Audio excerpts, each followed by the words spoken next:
Electro homeopathy के अध्ययन के क्रम में आज हम लोग रोग और रोग निदान वाले चैप्टर में अध्ययन करेंगे एक बुखार एक ऐसा बुखार है ना जिसको हम इरप्टिव फीवर कहते हैं, यानी विस्फोटक बुखार या दानेदार बुखार है ना, इरप्टिव फीवर।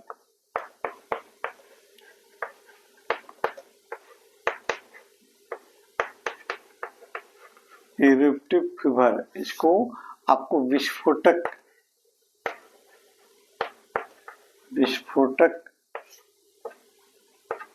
या दानेदार बुखार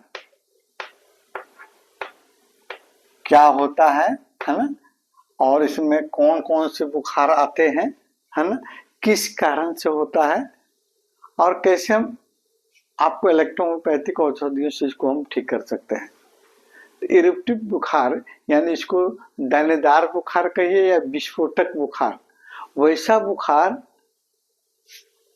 जिसके बाद या बुखार होने पर बुखार के साथ शरीर की त्वचा पर आपको दाने निकल आते हैं, इसको हम कहते हैं इरप्टिव बुखार, या आपको इसको दानेदार बुखार या विस्फोटक बुखार से भी जाना जाता है।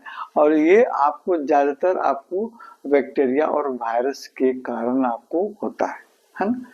अब हम आगे देखेंगे कौन कौन से फीवर इसमें आते हैं है ना, एक आपको चर्चा हम करेंगे। सबसे पहले आपको हम लेते हैं स्मॉल पॉक्स है ना, स्मॉल पॉक्स।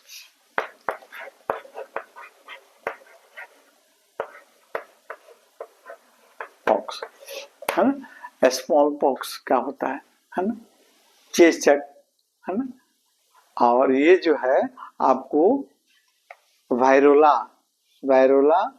आपको वायरस के कारण होने वाला एक संक्रामक बीमारी है, छुआछूत से फैलता है। आपके छींकने खांसने, संक्रमित व्यक्ति अगर छींकता है खांसता है तो उसके द्वारा ये फैलता है ना। और इसका सबसे आपको इम्पोर्टेंट प्रमुख आपको लक्षण है, पहले आपको बुखार आता है, तेज बुखार आएगा और शरीर पर आपको दाने निकल आते हैं, और दाने छोटे या बड़े हैं उसमें पानी आपको भर जाता है और खुजली होने लगती है। इसे हम कहते हैं स्मॉल पॉक्स है ना, चेचक है ना। आपको वायरोला, आपको वायरस है ना, वायरोला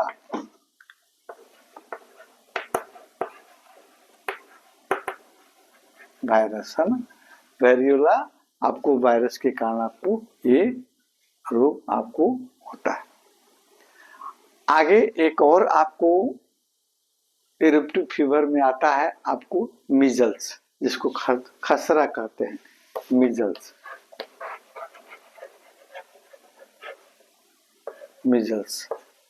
इसको खसरा, हिंदी में खसरा कहते हैं, खसरा। और ये आपको मीजल्स वायरस के चलते है ना,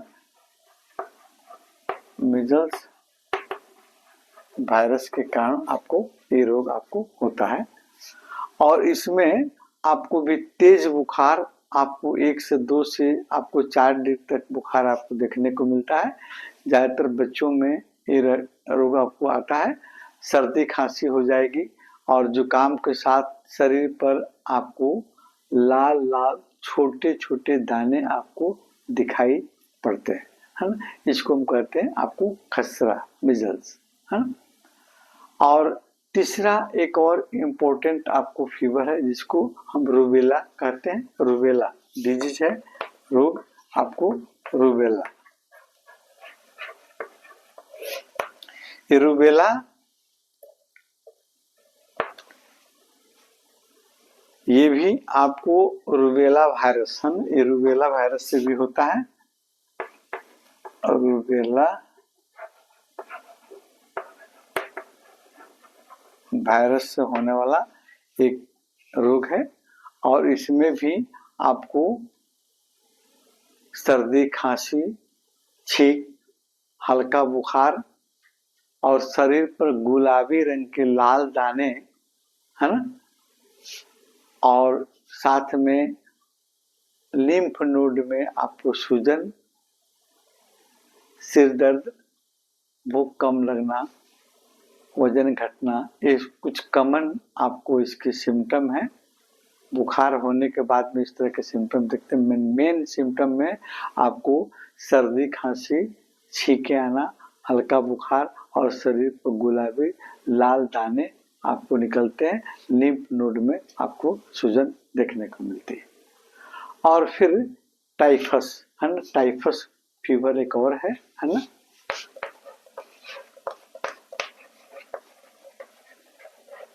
टाइफस, है ना, ये भी आपका एक तरह का बुखार है। आपको टाइफस जो है आपको ये बैक्टीरिया से फैलने वाला फीवर होता है और इसमें तेज बुखार और कुछ दिन के बाद में चेस्ट पर, छाती पर एवं पूरे शरीर पर लाल या गुलाबी, कभी कभी आपको दाने डार्क कलर के दिखते हैं, है ना। ज्यादातर आपको पहले चेस्ट पर और पूरे शरीर पर लाल रंग के या गुलाबी रंग के दाने दिखाई देते हैं, है ना। और कभी कभी ये दाने आपको गहरे डार्क रंग के भी हो जाते हैं, लेकिन चेहरा पर दाना आपको नहीं निकलता है ना। बुखार इसमें भी रहता है ना, और टाइफस बैक्टीरिया के कारण होता है ना। और इसमें भी आपको बुखार होने पर अन्य लक्षण जैसे सिर में दर्द होना, है ना, कमजोरी और थकावट होना, ये सारे सिम्टम आपको देखने को मिलते हैं। और एक और आपको फीवर आपको स्कारलेट, है ना, स्कारलेट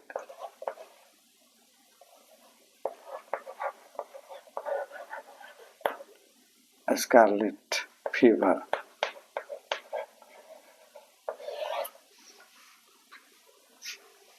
स्कारलेट फीवर ये क्या होता है ना। ये भी आपको बैक्टीरिया से फैलने वाला एक गला का संक्रमण होता है ना। गले में संक्रमण होगा, स्ट्रेप्टोकोकस नामक बैक्टीरिया के कारण गला में संक्रमण होगा और जिसके कारण गला से निकलने में कठिनाई, तेज बुखार होगा और शरीर पर लाल रंग के खुरदरे दाने आपको निकलेंगे, है ना। पहले दाने आपको गर्दन पर निकलेंगे और फिर उसके बाद धीरे धीरे ये आपको दाने आपको छाती और फिर पीठ पर पूरे शरीर में फैल जाते हैं, है ना। तो ये सभी आपको इस तरह के जितने भी फीवर हैं, जैसे हमने पहले आपको नाम रखा कौन कौन सा, आपको स्मॉल पॉक्स, है ना, डिजीज में जो बुखार आता है ना, मिजल्स में जो आपको बुखार आता है ना, और रूबेला में, आपको टाइफस में और स्कारलेट फीवर में, है ना। इसमें आपको दाने आपको निकलते हैं शरीर पर, है ना।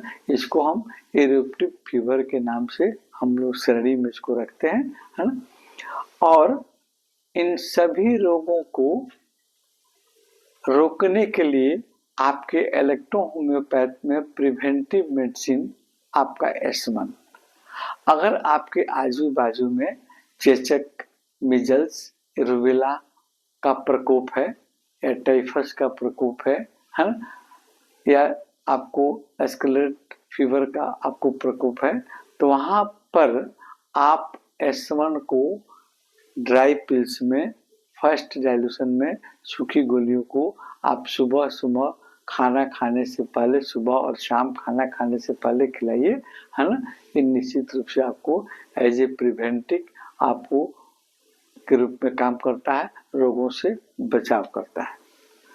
अगर ये फीवर अगर होता है तो इन सभी आपको रोगों में लगभग एक ही तरह का ट्रीटमेंट आपको, सबसे पहले आपको बुखार, है ना, फीवर का ट्रीटमेंट हम करेंगे, है ना। फीवर, इन सभी रोगों में फीवर आता है, तो फीवर को ठीक करने के लिए आपको सबसे पहले F1, है ना, F1 को आप 5th या 10th डायरेक्शन में पीने के लिए दीजिए, है ना। आपको बेहतरीन आपको रिजल्ट मिलेगा। इन केस अगर बुखार उससे भी नहीं ठीक होता है तो इसके साथ में आप S1 को आप फर्स्ट डाइल्यूशन में आप दीजिए, और इससे भी आपको सुविधा है। अगर नहीं आता है, बुखार नहीं ठीक होता है, तो C1 को आप इसके साथ में थर्ड डाइल्यूशन में आप मिक्स कीजिए, है ना। S1, F1 और C1, है ना, ये आपका बुखार को ठीक करने में आपको मदद करेगी।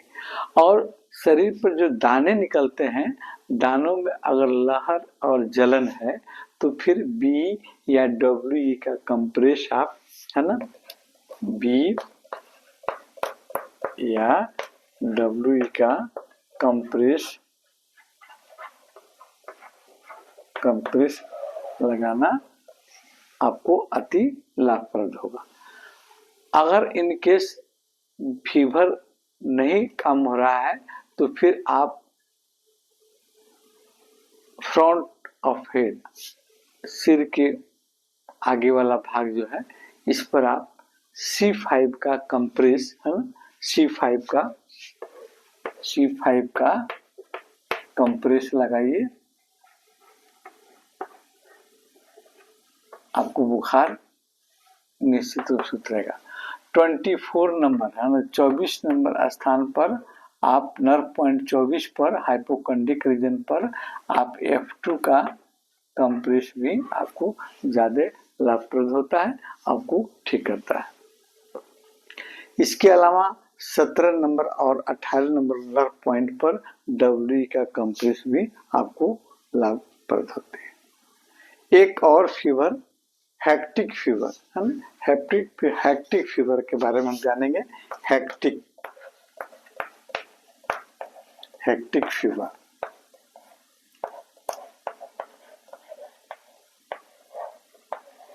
हेक्टिक फीवर क्या होता है?